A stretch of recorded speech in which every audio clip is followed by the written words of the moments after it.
Bem, amados, graça e paz.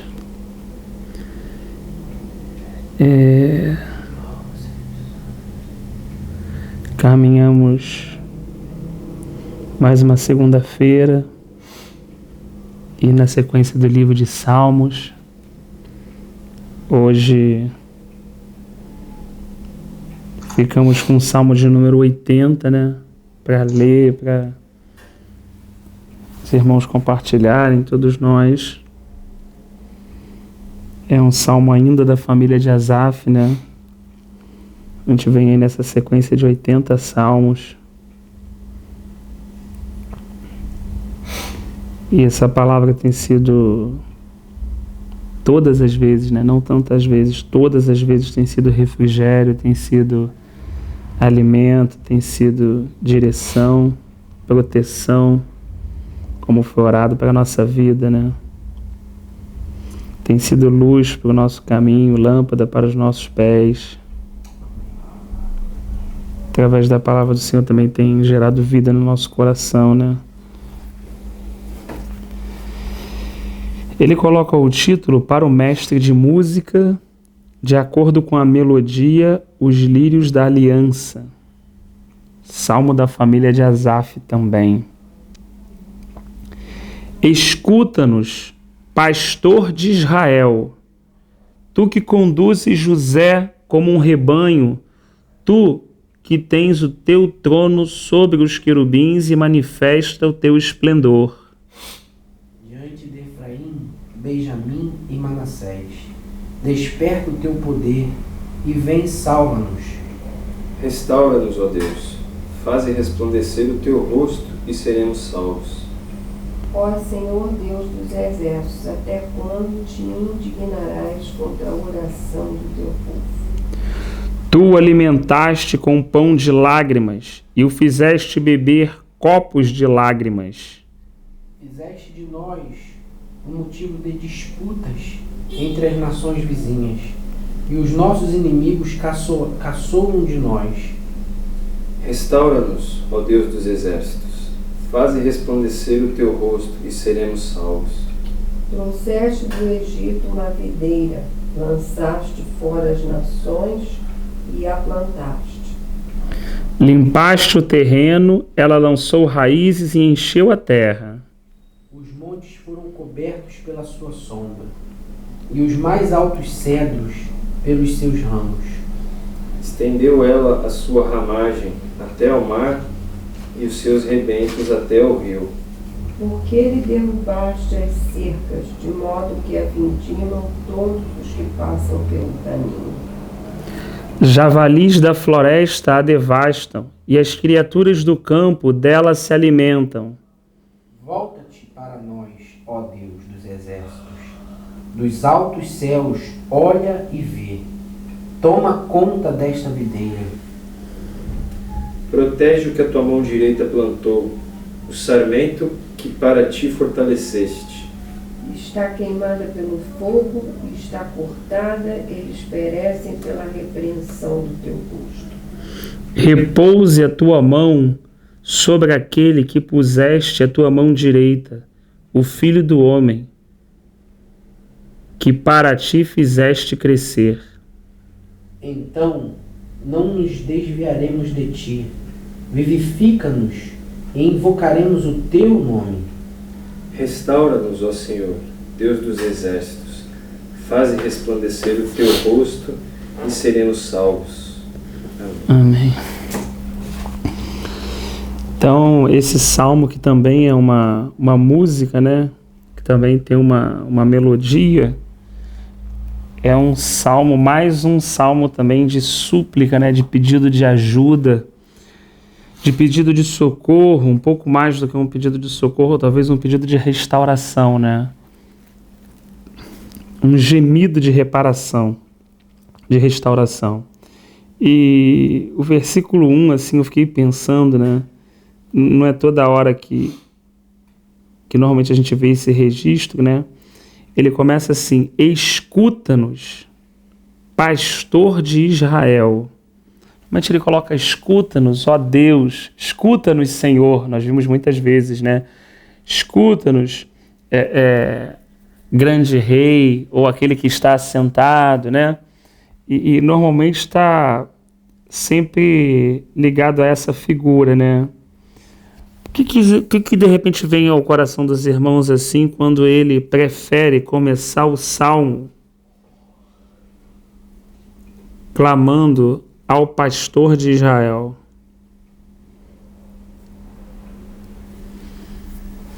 A impressão assim que eu achei um pouco diferente assim, né, para ser sincero, não sei se nas versões estão assim, eu achei um pouco, eu fiquei assim, falei assim, caramba, normalmente sempre escuta-nos, Senhor, escuta Jeová, né? E ele bota assim, tu que conduzes José como um rebanho. Pelo menos a impressão que me deu assim, não sei, é que só pode, normalmente, né, quando se pede ao pastor, e o pastor é aquele que guarda e que conduz, né, é quando você tem a consciência que se está perdido, né, é quando tem a consciência que está disperso, é que tem aquela consciência que, né, qual a função do pastor? Proteger, mas também manter o rebanho agregado, né, junto, e o rebanho junto na mesma direção, né? Dá uma ideia assim do estar junto, mas também estar junto num único propósito, ou numa única direção. Ele diz assim, tu que conduzes José como um rebanho, né? Falando a respeito da tribo de José, né? Mas, tudo bem, da tribo, mas se a gente pensar também na vida de José, né? Olhar a vida de José e falar assim, quem conduziu a vida de José maravilhosamente entre vales, planícies, né? Lugares difíceis, se não o Senhor, né? Assim, lugares onde ele de repente achou que não iria sair, passava por um lugar assim, a vida dele de repente voltava e entrava numa situação, e assim, desde que ele saiu da terra dos seus pais até, né, o Senhor o levantar para cumprir o seu propósito, né? O Senhor estava ali conduzindo a vida dele como um pastor, né? Então me parece assim que Asaf nessa hora está orando porque ele está olhando para o povo, mediante pelo menos, me parece a dor do coração dele, ou o choro que está no coração dele, é quase como um gemido de restauração. Ele está olhando a nação, ele está olhando o povo, né? Ele está olhando o governo, né? Os sacerdotes, os profetas, né? Está olhando a nação como um todo. E me parece que ele está vendo a nação dispersa, a nação sem propósito, a nação, né, perdida, né? E quem para juntar o seu rebanho, senão o pastor de Israel, né? Ele mesmo disse uma vez, né? As ovelhas são minhas e elas reconhecem a minha voz.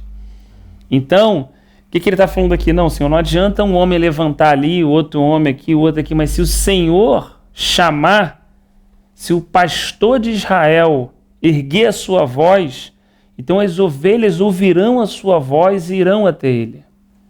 Então nós seremos ajuntados em ti, seremos atraídos para o Senhor, né? Ele vê que a saída, me parece que é como ele enxergasse que a saída não está num homem, a saída não está em chegar um rei que vai resolver as coisas, a saída não está em Deus levantar um grande profeta que vai operar poderosamente, né?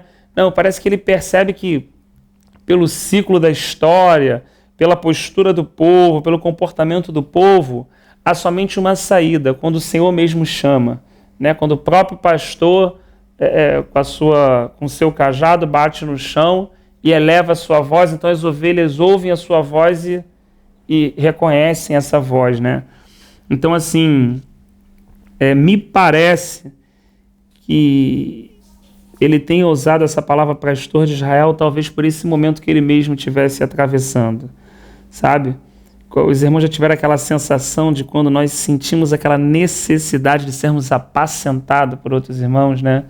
Você pode até estar caminhando e tudo, mas bate aquela necessidade de você eu não estou, claro, veja bem, até porque como a gente está na internet, né, para poder fazer um pouco de diferença, eu não estou me referindo a uma questão egocêntrica, ou quando, né, é falado assim, não, o pastor nunca vai na minha casa, ou nunca me visita. Não, a gente não está falando desse tipo assim, de situação, né, de cobrança ou de ciúme, né?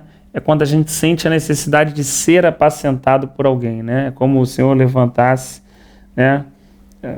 Apacentando uns aos outros, né? Então, é aquela necessidade de você se sentir cuidado. E você se sente cuidado, é claro, pelo próprio Deus, mas o Senhor levanta irmãos para a gente muitas vezes se sentir cuidado, né? Se sentir apacentado, e a gente reconhece isso na vida dos irmãos, né? Que eles realmente, né? Ou naquele momento estão exercendo, né? O apacentamento, ou tem esse serviço mesmo de estar apacentando, como foi o próprio caso do rei Davi, né? O Senhor levantou ele como um pastor, né? Se a gente pensar bem assim, como um rei, porque era a posição que tinha na época, mas ele era mais pastor que rei, né? Porque ele não usava a posição dele de rei como os outros reis usavam, né? Ele usava a autoridade de rei que o Senhor havia dado a ele, mas para o apacentamento, para conduzir o povo, né? Para apacentar a nação, né? Por isso o Senhor falou com ele que tirou ele de trás das malhadas, né? Para que ele pudesse apacentar a Israel, né? Cuidar das ovelhas, né? Não foi o que o Senhor também falou para Pedro? Pedro, tu me amas? Né? Sim, Senhor. Pedro, tu me amas? Sim, Senhor. Pedro, tu me amas? O Senhor sabe de todas as coisas, né? Então, apacenta, né, os teus irmãos, apacenta as minhas ovelhas, né? E eu acho que, assim, é algo que, de certa forma, assim, é claro, irmãos, assim, não é uma questão fechada, é apenas um compartilhar, e os irmãos estão sempre livres para enriquecer ou até mesmo discordar. Às vezes, nós estamos muito acostumados com esse nome pastor, então normalmente a gente fala assim, poxa, o Senhor tem que restaurar, né, os outros ministérios, os ministérios, né, os 5 ministérios. Então a gente vê muitos irmãos falando isso, e é verdade, né, o ministério apostólico, profético, evangelístico, mas assim, olhando assim esse salmo e pensando, eu creio que, né, a gente precisa de uma restauração assim no ministério pastoral, que às vezes a gente acha, por falar tanto o nome, ou ver tanto esse nome em evidência, então que ele está plenamente funcionando no corpo de Cristo, ou nesse ponto não tem nada a explorar, então vamos para os outros, né? A gente percebe assim que talvez realmente essa questão do apacentar, né, ela esteja ficando cada vez mais rara nos nossos dias. Porque o apacentamento está ligado ao cuidar de alguém, e o cuidar de alguém está ligado a ter uma conexão entre a minha vida e a vida do outro, né? A eu prestar atenção, a eu ter comunhão, ou a eu estar próximo, né? Como é que eu posso ser apacentado por um irmão que anda comigo, se eu ando longe dele, ou apacentar um outro irmão, se nós estamos assim, desconectados na questão da comunhão, né? Então, assim, como é possível, sem comunhão, a gente desfrutar do apacentamento? Eu, assim, pelo menos na limitação, assim, pelo menos do que diz respeito aqui ao Salmo, fica difícil, né? Eu acho que o apacentamento, ele flui, ele é uma consequência, assim, né? Quando existe realmente uma comunhão equilibrada, uma comunhão onde o Senhor é o centro, né? Uma comunhão onde as pessoas não estão preocupadas, né, com questão de tempo, né, de vida cristã, ou de posição, ou né, do serviço que ela tem no corpo de Cristo. Aqui, Rafa, eu achei interessante que esse salmista, né, ele está pedindo esse clamor ao pastor, ao sumo pastor, né? Ao pastor dos pastores, porque você vê que o povo ali estava, como você falou, estava sem direção, estava perdido, né? E a necessidade hoje nossa, assim, de pastores, né, dessa restauração desse ministério pastoral, porque não tem como ter pastor se não houver apacentados, entendeu? Porque se a gente não for apacentado pelo Senhor, não tem como a gente apacentar ninguém. Então, assim, esse ministério de pastoreio, ele eu acho muito interessante o texto de Mateus 24, que até o irmão Rogério compartilhou uma certa vez conosco, que ele fala assim, que o Senhor está procurando um servo bom e fiel, né? Está lá nos últimos versículos de Mateus 24, que ele fala que é aquele servo, ele dá uma ideia de terapeia, no grego ali do original, tem a ministração lá do irmão, ele fala que é aquele irmão que, sabe, que consegue ajudar uns aos outros mutuamente. Mas não tem como a gente ajudar ninguém se a gente não estiver sendo apacentado por esse pastor que o salmista está clamando. Por isso que o clamor dele é por esse apacentamento supremo, sabe? Então, assim, vai haver essa restauração desse ministério de pastores, né? Quando os irmãos realmente sentiam a necessidade de ter um cabeça, sabe? Todos os irmãos têm apenas um cabeça, que é Cristo, sabe? Quando o corpo reconhecer o cabeça verdadeiramente, onde ninguém querer tomar o lugar desse cabeça, entende? Porque o irmão que já está querendo tomar o lugar do cabeça, ele já perdeu a cabeça, porque ele está querendo ser cabeça, entende?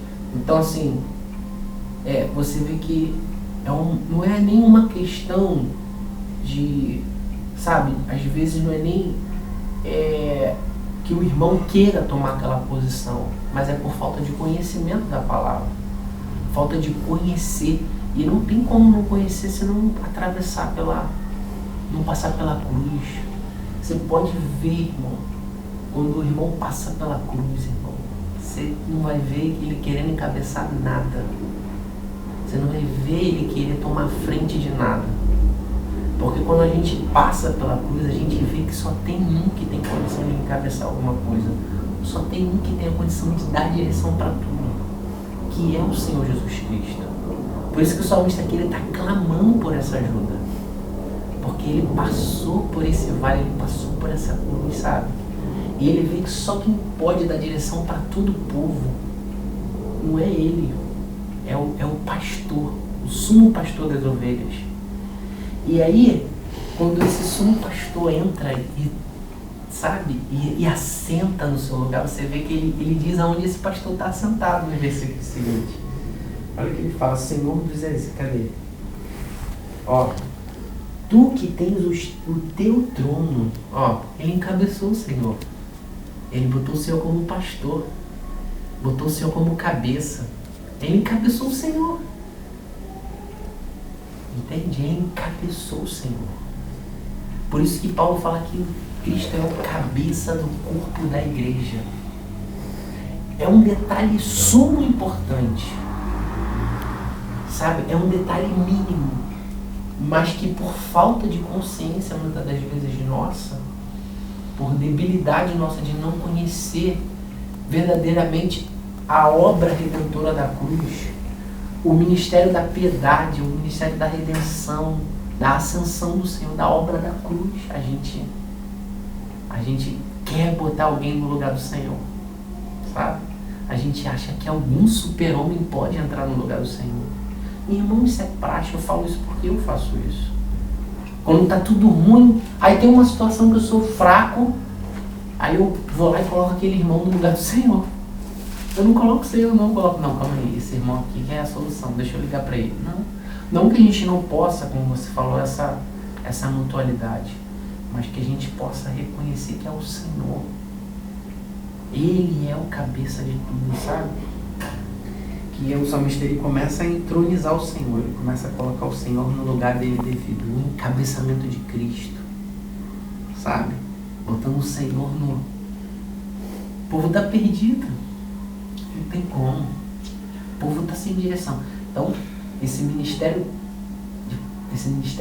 de pastoreio, ele precisa, a gente, sabe, vai haver pastores quando houver homens apacentados. Não tem como ter pastores sem homens apacentados. E só quem pode apacentar homens é o sumo pastor. Entende? Só. Então só vamos ter pastores quando tiver homens apacentados. quando nós estivermos sendo apacentados pelo Senhor. Sabe? Irmãos, nós não temos condição de apacentar ninguém. Nós somos muito fracos, somos muito miseráveis. Sabe? Carecemos infinitamente da graça e da misericórdia do Senhor Jesus Cristo. Porque Deus quis assim. Deus colocou o Filho dele em um lugar de evidência, aonde nenhum homem pode tomar esse lugar, sabe, irmãos? Nenhum homem pode tirar isso dele. Isso foi algo que o Pai quis assim. O Pai desejou o Filho de uma maneira e o Filho desejou o Pai de uma certa maneira, que essa é a posição do Filho. Porque o Filho é o prazer do Pai. Sabe? Precisamos... É um lugar de supra. Um lugar muito lindo, maravilhoso para nós entrar nessa realidade. Basta a gente entender esse sentimento do Pai para com o Filho, ver todo esse amor do Pai com o Filho, ver toda essa ligação do Pai com o Filho, e a gente entrar nisso.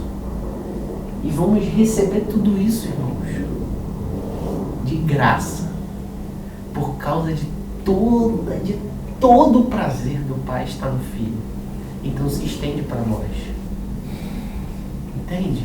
Então só podemos ter pastores quando tiver homens apacentados. Se não tiver homens, por isso que o Senhor pergunta para Pedro: tu me amas? Tu tens sido apacentado, Pedro? Então você pode apacentar minhas ovelhas. Pedro, me ama, Pedro. Me ama de todo o teu coração, Pedro, para você apacentar as minhas ovelhas. Porque se você não me amar de todo o teu coração, as ovelhas vão perecer. Sabe? Foi uma responsabilidade que o Senhor passou para Pedro, para que o desejo de Pedro seja amar o Senhor de todo o seu coração. E aí dessa entrega, irmãos, vai ser uma consequência.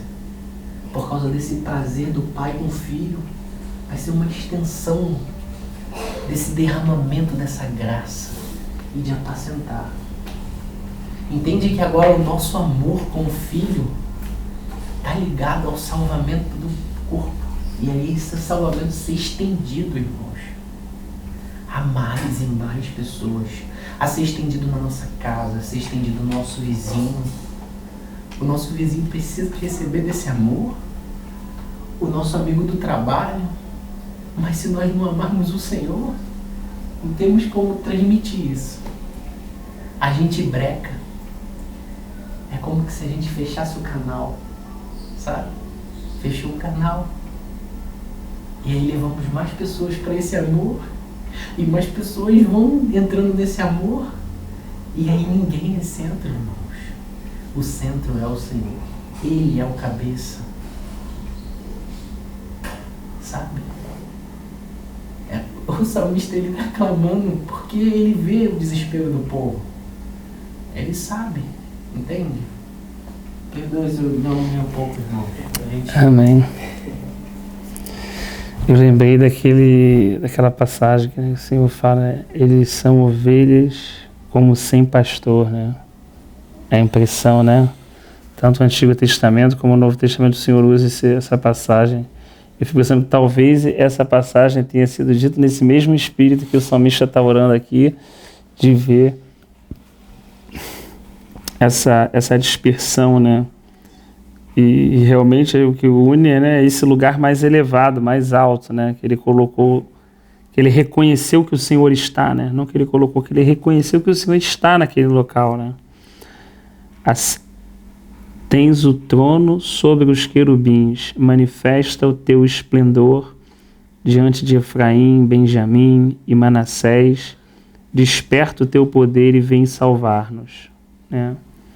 Então ele, de pastor, agora lembra do Salvador, né? E também só reconhece um Salvador aquele que está prestes a morrer. Você já viu um Salvador salvar alguém que está bem? Né? Por isso que o Senhor disse o quê? aos seus ouvintes naquela feita: eu não vim chamar os justos, né? Eu não vim salvar os justos, mas vim chamar pecadores ao arrependimento, né? O Salvador veio para buscar aquele que havia se perdido, disse o Senhor também, né? Então, só encontra o pastor aquele que reconhece a sua voz, e só encontra o Salvador aquele que de fato reconhece, né, a sua condição, a sua miséria, a sua temporalidade, né, a sua limitação, a sua fraqueza, né? E o clamor dele vai nessa direção, né? No versículo 3 ele fala: restaura-nos, ó Deus, porque ele reconhece, né, que tudo está fora do lugar. O que é restaurar? É trazer como era o original. Existe um original, aquele original foi de alguma forma deformado, agredido, sofreu erosão, né? E quando você tem um trabalho de um restaurador, né, ele simplesmente não faz um serviço meia boca, né? Ele não tem que deixar bonito. A função dele não é deixar bonito. A função dele é retornar com aquele objeto, né, ou com aquele quadro, exatamente com o original. Ele não pode inventar nada, ele não pode criticar se é feio, se é bonito, se ele faria assim. Ele vai estudar, vai ver, não, esse verde é um verde chumbo de uma planta nascida no sul da França, então ele vai atrás desse pigmento para pintar aquele quadro e deixar aquele quadro igualmente como ele estava no original, né? Então parece que o salmista está olhando e está vendo a condição de Israel naquele momento, né? Uma condição de dispersão, provavelmente uma condição pós-exílica, né? E ele fala: Senhor, restaura-nos, né? Faz com o teu povo aquilo que o teu povo era quando o Senhor o edificou da primeira vez, né? Quando o Senhor o chamou lá, quando o Senhor fez perecer Faraó, quando o Senhor, né, nos trouxe, nos batizou no mar, e nos conduziu para aquele deserto, e nos introduziu nessa boa terra, né? E quando o Senhor encabeçava todas as coisas, né? Engraçado, né, que no deserto parece que fica mais claro o encabeçamento, né? Na terra prometida, tá morando em casa que eu não construí, carregando 2 cachos de uva, é um pouco mais fácil, pela condição da situação, a gente achar que dá para conduzir a vida da melhor maneira, né? Mas é interessante que o deserto é um lugar onde realmente fica um pouco mais patente que fora do encabeçamento a gente morre, né? Embora em qualquer lugar seja assim, qualquer condição, mas fica um pouco mais evidente, né? E ele diz uma frase interessante, né?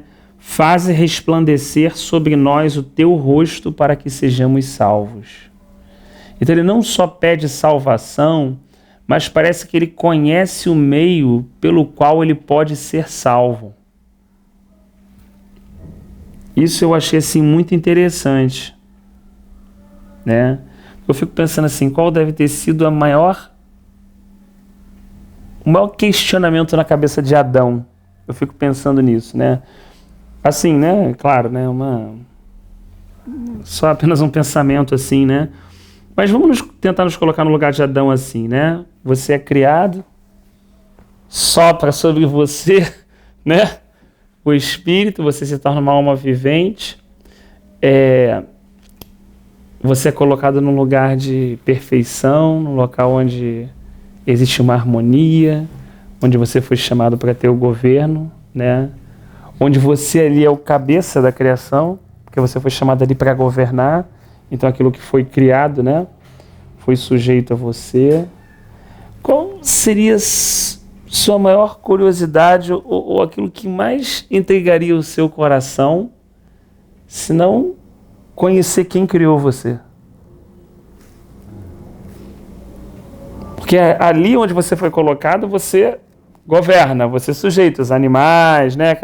Toda aquela situação, né? Foi lhe dado sabedoria para isso, né? Mas não seria, assim, uma curiosidade, como é que é o rosto daquele que me criou? Né? Como é que é a face daquele que me criou? Daquele que me gerou? Né? Não sei, uma especulação, né? Calculo que ele não tenha visto o rosto do Senhor, mas as pessoas com muita intimidade com Deus sempre devem ter tido querer ter dado esse passo, né? Enoque, né? Moisés, certo momento, pediu, né? Falou assim: Senhor, se eu achei graça diante dos teus olhos, então mostra-me a tua face. Né? Olha que interessante, né? Moisés conhecia, Moisés ouvia a palavra, né? Moisés foi fiel em toda a casa de Deus, o próprio Deus o testemunhou a respeito dele, né? Mas ele queria ver a face, assim, porque muita gente queria assim: Senhor, me manda codorniz, me manda isso, me manda aquilo, né? Sim, uma questão normal de pedir e tal, e de querer, né? Assim, como Deus, esse é problema meu e tal. Eu, assim, tenho minhas necessidades aqui, minhas questões a resolver, né? Mas é interessante que existia essa inquietação no coração de Moisés, de querer ver o Senhor. Poxa, no meio de uma situação daquela, com 2 milhões de pessoas, sei lá, ou mais, né? Alguns historiadores, tendo que uma missão de conduzir aquele povo até a terra prometida, o que estaria na nossa cabeça? Se não, meu irmão, eu quero logo levar esse povo para resolver o problema, quero acabar a minha missão, eu quero cumprir logo meu ministério, quero ser logo fiel, fazer logo o que tem que fazer para não dar nada ruim, entendeu? E eu consegui de alguma forma ser um bom servo, um servo fiel, né? É claro que isso demonstra zelo, isso é necessário, mas parece que alguma coisa tinha mais no coração de Moisés, e que ocupava o coração além das preocupações que ele tinha fora daquela tenda com mais de 2 milhões de pessoas, que era ver o Senhor. Eu quero ver o Senhor, eu quero ver a face desse Deus, né? Porque assim, como deve ser ele, né? E aí, sem especulações, é claro que muitas pessoas pensando nisso acabam até degringolando para o cultuar de imagens, para o adorar ídolos. O próprio Senhor falou: não fazeis imagens, né? Mas assim, não é no sentido da idolatria, né? No sentido de você conhecer, porque quando você conhece alguém muito, quando você olha para a face de alguém, né? Você não visse o rosto do Marcelo só pelo corpo dele assim, eu vou, né? A gente olha a face do irmão, né? Assim, ô irmão, quanto tempo eu não vejo a tua face, né? É pela face do irmão que a gente vê lá, se está um sorriso bonito como o do Marcelo ou está triste. Não é pela face que você vê se está alegre, se está triste. Eu estava vendo um documentário ontem que dizia que o cérebro humano é programado para reconhecer rostos. Olha aí. Só um detalhezinho. Que interessante. Você sabe se o irmão está pesado, se não está, se ele está triste, se ele está angustiado. Não é assim? Então, por meio da face, né, do irmão, a gente conhece um pouco da vida do irmão. Então, eu fico pensando assim: olharam para ele, não foram confundidos, né? Então, ele, na verdade, faz o clamor alinhado com a forma que Deus havia dado a Moisés para abençoar o teu povo, para abençoar o povo de Israel, né? Resplandeça o teu rosto sobre nós, que o Senhor resplandeça o rosto sobre ti, tenha misericórdia de ti e te dê a paz. Assim abençoareis os filhos de Israel, de geração em geração. Não foi a orientação que o Senhor deu a Moisés, né? E aqui ele está: faze resplandecer sobre nós o teu rosto para que sejamos salvos. Que todos nós possamos olhar para ti. Que o Senhor seja o centro da atenção do teu povo, né? O Senhor se manifestar, que todo mundo possa olhar para ti. Todo mundo reparava quando Moisés saía da tenda da congregação com o seu rosto como? Brilhando. Todo mundo reparou o rosto de Estevão brilhando quando ele olhava e via Cristo à destra do Pai, né? Cristo glorificado, e ele fazendo os últimos relatos da sequência histórica, e o testemunho era de que o rosto dele brilhava como um de um anjo. Se as pessoas ficavam alegres, se regozijavam, né, olhando um rosto de um homem que apenas refletia a glória de Deus, o que nós vamos sentir quando olharmos o rosto de Deus? Entendeu, irmão? Imagina, por exemplo, quando alguém está muito alegre, se eu vejo o Marcelo contando uma grande situação, assim, uma coisa que glorifica o nome do Senhor, ele chega alegre, com a Thaís, os dois muito alegres. A gente olha aquele rosto, a gente já fica alegre. Fala, varão, o que aconteceu? Coisa boa aí. A gente já começa a rir pelo que a gente está vendo no rosto do irmão, né? As pessoas eram tocadas quando elas viam o rosto de Moisés. Paulo fala isso mais lá na frente, na Nova Aliança. E olha que essa glória ia desvanecer, assim, ela ia desvanecendo, né? Imagina então nós olharmos para o rosto do nosso Deus. Diz que o nosso corpo não tem nem estrutura para suportar isso. A gente vai precisar receber um outro corpo, né? Para poder, com esse novo corpo, olhar para o Senhor. E aí eu pelo menos cultivo algumas motivações dentro do meu coração, porque durante muito tempo, irmão, vou ser muito sincero com os irmãos, eu quis ter outro corpo para tudo. Para não ter doença, para não ter dor, para não ficar chorando, para não gemer. Aí eu senti aquela coisa, o corpo glorificado vai ser tão bom. Mas eu nunca parei para pensar assim, o novo corpo é um meio, por gerar essa semelhança que ele está dando, de poder ver a face daquele que me criou. De poder ter condição, mesmo que de joelho, assim mesmo que de joelho, inclinado diante dele, mas poder olhar e saber como ele é, assim como eu me reconheço, como Paulo falou no espelho. E poder ver a face daquele que veio em carne, morreu por nós, ressuscitou, está assunto à destra do Pai, agora glorificado, o cabeça da igreja, o Senhor dos senhores, aquele que está acima de todo principado e potestade, nós podemos olhar e vê-lo, não uma glória, né? Olhar para Cristo e não só ver uma glória, não só ver uma luz, mas ver a sua face, né? E o salmista parece que está clamando isso, né? Ele diz assim, Senhor, agora sim, olha, já não fala pastor de Israel, Deus dos exércitos, até quando arderá a tua ira? Porque agora ele está falando da ira. Quando ele estava falando da direção, do apacentamento, da provisão, ele estava falando do pastor. Agora ele reconhece que é um período histórico que Deus também está manifestando a sua ira, que é um produto do seu amor, né? Então ele fala, Senhor, Deus dos exércitos, até quando arderá a tua ira contra as orações do teu povo, né? É como ele estivesse reconhecendo que apesar dos gemidos, apesar das orações, durante um momento, né, Deus está em silêncio, né? Deus está revelando a sua ira, não com um propósito carnal como a gente que fica irado, né? Mas Deus ira sem pecar, né? Então a ira dele ainda é um produto do amor dele. É como um pai assim que o filho às vezes fica tentando mandar no pai, já reparou? Ele fica assim, não sei o que vai dar. Ele fica tentando mandar no pai, né? Tipo assim, né? Dando ordens, né? Assim, né? Para tentar tomar o comando. Desde pequeno, é Adão. Tentando pegar o comando, né? Então você fala assim, tá ali. Vai lá em cima, papai, pega para mim isso.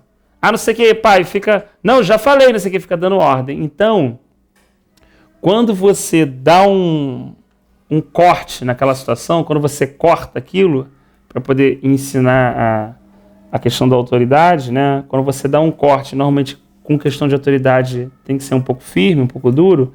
Quando você corta aquilo e fica em silêncio, gera uma crise no filho. Porque ele fica, tipo assim, ele viu que tentou alçar uma coisa que não dá para ele, né? Então, assim, ele foi, né, assim, exortado e ele fica tentando encontrar rapidamente outros ciclos, né? Não, papaizinho, não foi isso que eu quis dizer. É que eu estava indo para lá, tenta emendar qualquer desculpa, qualquer situação, pelo menos no meu caso específico é assim, né? Com minha filha. E quando a gente fica em silêncio naquele momento, para não brincar, para a cabecinha da criança também não se perder, né? Então, quando você mantém aquela posição durante aquele tempo, a criança fica ela fica tentando buscar alguma coisa Eu fico imaginando que talvez a gente, como adulto, também fique assim. Talvez o salmista fale assim, até quando, Senhor?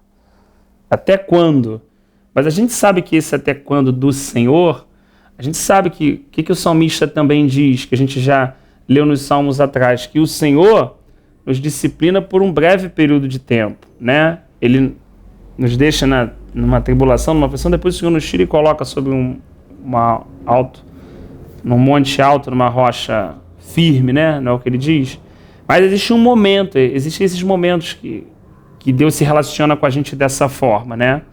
E a gente precisa aprender a se relacionar com Deus. Eu acho isso muito bonito na vida do nosso irmão Moisés. Porque quando Deus fica irado e fala, ele entende a ira de Deus. Em nenhum momento você vê que ele está achando que a ira de Deus, o Senhor me abandonou, o Senhor não me ama mais, o Senhor não me quer, o Senhor não vai deixar. Não, em nenhum momento. Né? Ele consegue se relacionar com a pessoa de Deus. Ele não se relaciona como Deus é naquele momento. Porque muitas vezes a gente não se relaciona com Deus. A gente se relaciona como Deus é naquele momento. Você pode chegar lá em casa e um dia me ver super feliz com a minha filha brincando e outro dia eu corrigindo ela.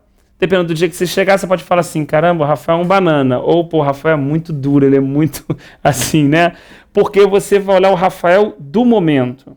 E às vezes, né, as pessoas querem conhecer um Deus de momento. E não conhecer Deus como ele realmente é.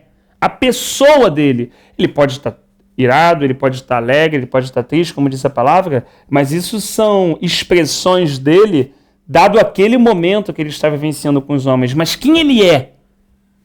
Independente dele estar irritado. Independente de quem ele é de fato, a pessoa dele. Como é esse Deus? E é isso que esses homens caminharam buscando conhecer o Senhor. Conhecer a sua face, não só numa circunstância de olhar para alguém, mas conhecer a sua face num processo de continuidade da sua vida. Saber como Deus é. Não, Deus pode estar irado, mas o Senhor, ele é assim, é assim que... né? Muitas vezes a gente vê o salmista falando, porque bondoso e misericordioso é o Senhor. Porque ele está irado conosco, mas não irá se irar para sempre.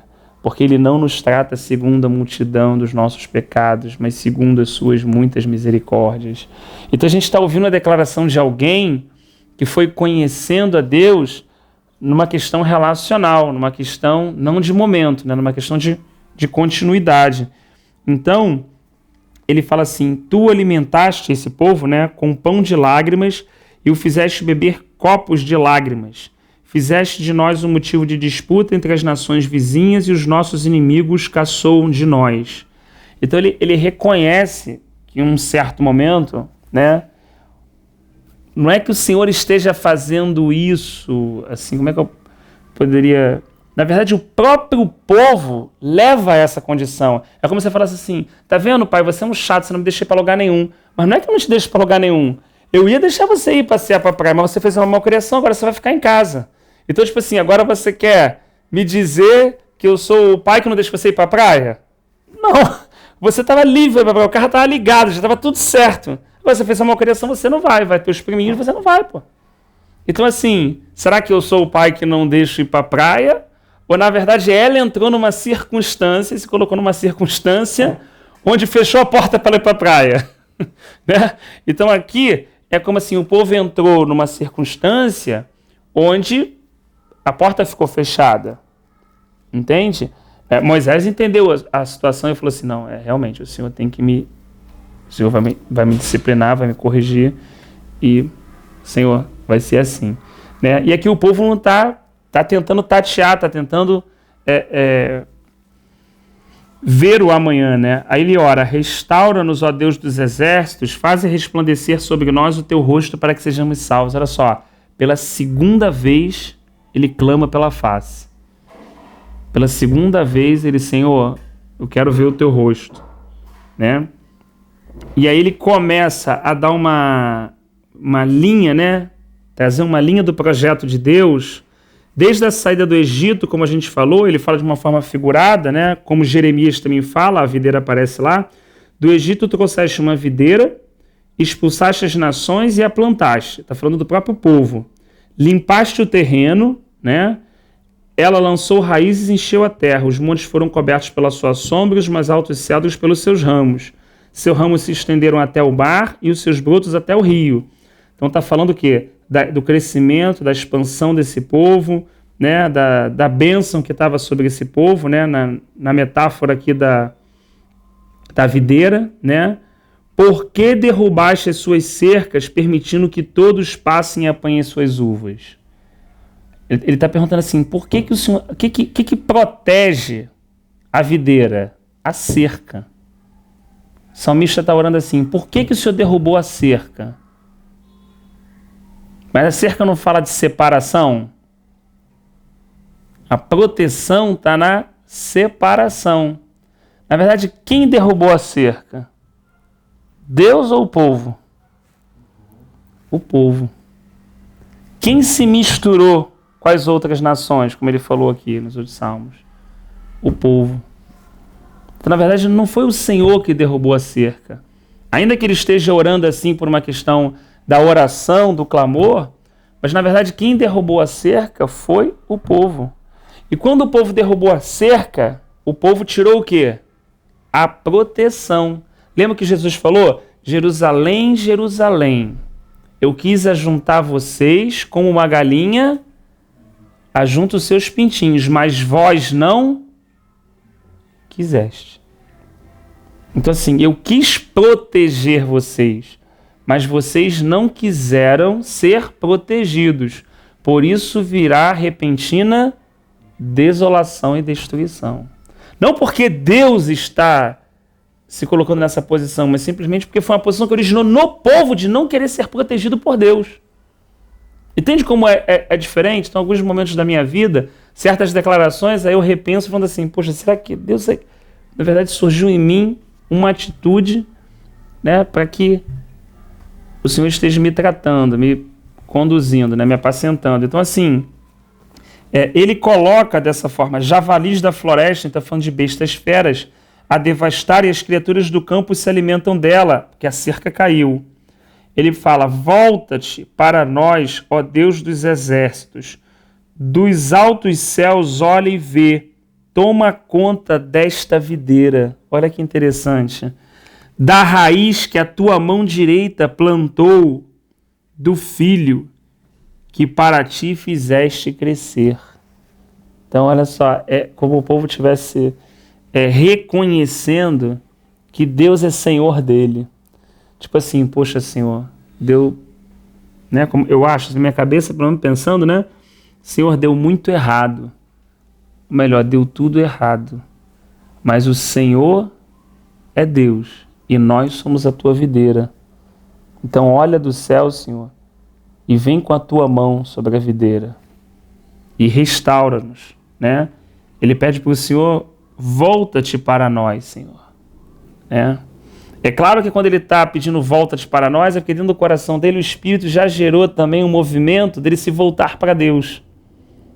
Porque se ele não quisesse se voltar para Deus, ele não estaria falando volta, Senhor, para nós. Então olha como é uma coisa recíproca, né? Como o Espírito trabalha no nosso coração, que a gente não tem condição, né? E o Espírito faz a gente, através de gemidos inexprimíveis, fazer o clamor correto ao nosso Pai e ao nosso Senhor, né? Então um processo de volta, um processo de retorno, né? Tua videira foi derrubada como lixo foi consumida pelo fogo. Pela tua repreensão perece o teu povo. Então ele fala assim, Senhor, a tua videira foi derrubada, né? Ele olha e ele consegue reconhecer isso, né? Mas ele fala que está derrubada, olha como é que é diferente. Não numa questão de murmuração. Senhor, está tudo destruído, está tudo quebrado, que droga, não. Ele está olhando e está vendo a condição, e aquela condição gera uma tristeza no coração dele, gera uma compaixão no coração dele, mas também junto de tudo isso gera uma esperança de que esse Deus pode olhar do céu e começar uma história novamente com esse povo. Que nunca tem um ponto final para Deus. Assim. Nunca um homem pode botar um ponto final para Deus, mas Deus pode pôr um ponto final no homem. É uma Uma frase daquelas que vem de vez em quando na nossa cabeça, né? O homem nunca pode pôr um ponto final para Deus, mas Deus pode pôr um ponto final para o homem, né? Lembrei daquele texto que o povo foi bater um papo com Deus, está no livro do Joel. Aí Deus fala com o povo, né? Eu mandei a pulga, o gafanhoto, e o que vocês juntam no saquetel furado, né? Porque vocês deixaram a minha casa, vocês largaram o meu templo, né? Enquanto vocês não derem prioridade para a minha casa, né? Não derem prioridade para minhas coisas, eu não vou fazer. Muito pelo contrário, eu vou mandar o pulgão, vou mandar o gafanhoto, vai ficar tudo da mesma situação. E você vê aí que essa destruição daquela época foi causada pelo próprio Senhor, e provavelmente essa também. É que ele fala, pela tua repreensão perece o teu povo. Então aí você vê que a nossa falta de prioridade com as coisas de Deus causa essa separação. A gente pode se apartar do Senhor, né? Então é um risco muito grande a gente, tá priorizando as coisas do Senhor, né? Priorizando as coisas de Deus sempre, porque o famoso falou, quem que conhece a Deus? Quem é que olha para o Senhor, né? Eu entendo que essa prioridade, assim, no meu ponto de vista, não estou fechando questão, pode ser você conhecer o Senhor através da palavra, porque Deus não é alguém que eu me relacione de tocar e beijar como a minha esposa e meus filhos, mas através da palavra dele eu aprendo mais dele. Eu conheço o Rafael porque eu sei, mediante as nossas conversas, os nossos bate-papo, o teu ponto de vista. Isso me fez conhecer o Rafael, não é?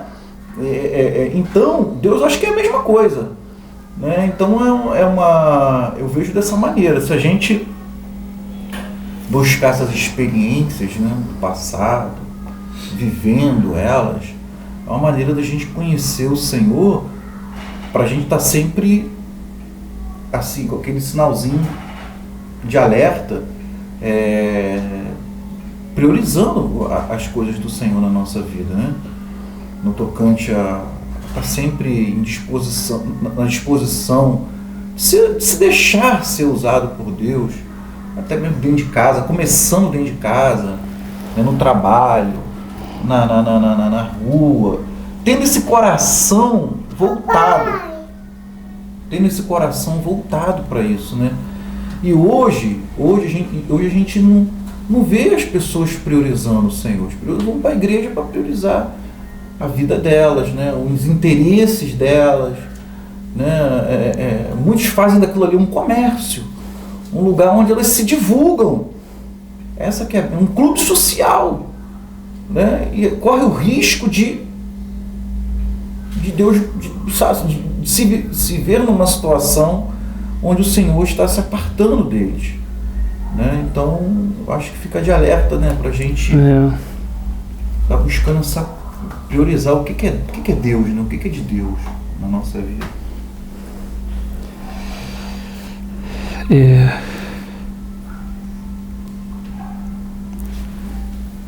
Repouse a tua mão sobre aquele que puseste a tua mão direita, o filho do homem que para ti fizeste crescer. Então não nos desviaremos de ti, vivifica-nos e invocaremos o teu nome. Então ele clama o agir de Deus em favor dele mesmo, para ser vivificado, para não desviar do Senhor. Interessante, ele reconhece, né, diferente daquele fariseu da Nova Aliança que Jesus comenta, né, que ele diz as inúmeras qualidades e virtudes dele, né, aqui o salmista reconhece a sua dependência de Deus, né? Isso é interessante, que é talvez uma das primeiras lições que o Senhor sempre traz na nossa vida, e não traz de forma pontual, né? Ele traz e continua trazendo sempre, lembra? No caso de Pedro, eu jamais te negarei, irei contigo até o fim. Então, qual era a primeira lição que o Senhor precisava trazer de realidade a Pedro? É que Pedro para ter aquela atitude, precisava depender do Senhor, mas não podia depender dele mesmo para dar uma declaração daquele porte. Né? Não que aquilo um dia na vida dele não pudesse ser verdade, desde que ele estivesse dependendo do Senhor. Né? Então aqui o salmista parece que já foi bastante atropelado, né? E ele consegue reconhecer e ele volta de novo. Restaura-nos, ó Senhor, Deus dos exércitos. Faze resplandecer sobre nós o teu rosto para que sejamos salvos. Parece a estrofe de uma música onde ele coloca a estrofe central, sempre o gemido de restauração, né? O reconhecimento, agora pela terceira vez, né? O Senhor, o Deus dos exércitos, faze resplandecer sobre nós o teu rosto para que sejamos salvos.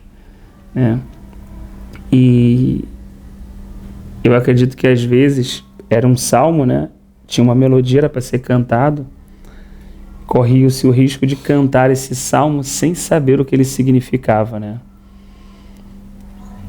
Podia os irmãos garimparem, estudarem, depois cantarem, isso ia ter um significado totalmente diferente. E poderia se repetir apenas algumas palavras e não iria, né, ter o efeito esperado, né? Então, essa escrita é, acredito eu, um produto de relacionamento entre o salmista, entre o Senhor, entre a realidade que ele está vivendo, entre a realidade que Deus está construindo dentro dele e entre o próprio Senhor. Né? E toda essa interação, toda essa vida, né? Porque o que é a vida? O que vale na vida de fato, né? Tá passando, tá? A gente brincou agora, né? Já acabou esse ano, né? O que vale da vida, se não de fato a gente poder conhecer tudo aquilo que for possível a gente conhecer do Senhor, né? Porque senão a gente tem que dar ouvido, entre aspas, aos filósofos desse mundo, né? Que ficam enlouquecidos questionando a existência, o porquê estou aqui, para onde vou, o que faço, o sentido da minha vida é uma relação de produto cósmico entre matéria e energia, e ele fica de alguma forma tentando entender como tudo isso veio, está e para onde vai sem Deus. E aí o que diz o salmista, né? Que o homem sem Deus é como um animal que perece, né? Quando esse homem, com todos esses questionamentos, encontra Deus e vê, né, nesse Deus não só alguém que está de fora, mas vê um Deus criador, mantenedor, participador, que intervém, né, que se relaciona, que se deseja se relacionar e que deseja ser conhecido, né? Então essa vida passa a ter um sentido, né? A vida passa a ter um sentido, né? Como um casal que vai casar, e qual o sentido? Não, porque os dois vão se conhecer, né, até lá que a morte os separe, né? Então o sentido é esse, né? Cada dia vão se conhecer mais, porque fora isso, qual o sentido, né? Senão vai ficar meio sem sentido, aí vai para a proposta do século presente, né? E a igreja também, assim, a comunhão, né? A gente vai conhecendo o Senhor na vida dos irmãos, né? Agora, Rafa, essa questão do cabeçamento do Senhor, o salmista aqui, o propósito dele era tudo assim, trazer esse encabeçamento do Senhor, né? E a gente vê assim que os irmãos que estavam debaixo dessa antiga aliança, embora que eles ainda não tinham a realidade do Filho, mas eles clamavam por essa realidade até eles, né? Esse é o clamor todo desse Salmo 80,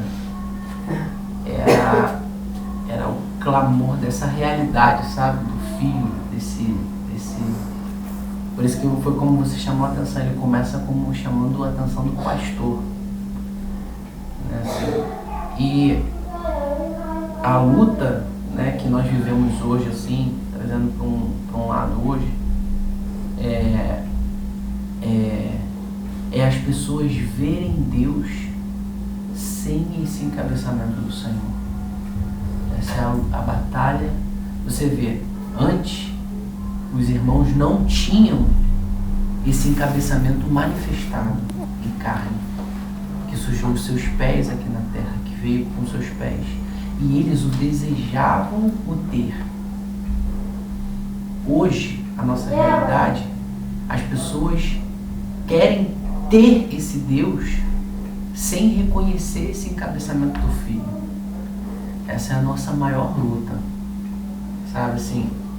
Porque hoje no aspecto geral, né, até mesmo daqueles que se converteram ao Senhor, o encabeçamento sabe, muitas das vezes está totalmente equivocado. E do próprio mundo dos filósofos, muitos filósofos hoje em dia reconhecem Deus. Diz que tem uma força maior, tem linhas de filosofias que decretam isso, que falam isso. Pessoas né, tu vê hoje muito o ecumenismo, essa questão de que todos os caminhos levam a Deus, né? E fica assim uma frase muito clara para nós, assim, que é aquela frase que o Senhor Jesus falou assim, ó, ninguém vem ao Pai, sabe, senão por mim. O porquê o Senhor? Porque o Senhor, ele, para que a gente possa compreender a divindade, não tem como a gente compreender a divindade se não for por meio do Filho. Precisamos entrar no Filho, sabe? A gente precisa pedir ajuda ao Espírito Santo para que a gente entre no Filho, para que a gente se conecte nessa realidade, dessa divindade, para que a gente conheça, porque senão a gente vai ficar oscilando. Por que hoje às vezes a gente oscila? Estou falando eu assim, porque ainda falta a gente entrar um pouco mais, como você falou no texto que Paulo falou, dessa glória que hoje para nós já foi manifestada, que muitos dos nossos irmãos do passado desejavam desfrutar disso hoje, e hoje nós às vezes abdicamos dessa glória, né? Então assim, eu acho que você vê o desejo todo dos irmãos lá de ter esse pastor, esse mestre para guiar, né? E eu acho que assim, a gente... É uma questão assim que eu preciso reavaliar, sabe? De ter assim, esse desejo forte, sabe? Da gente ter esse desejo forte desse pastor, né? Que o Senhor possa nos ajudar a gente não se dispersar por algum momento da nossa caminhada desse senhorio do Senhor, né? Botar o Senhor, algum outro Senhor no lugar do Senhor, né? Que o Senhor nos ajude. Amém. E só Ele pode nos guardar dessa realidade.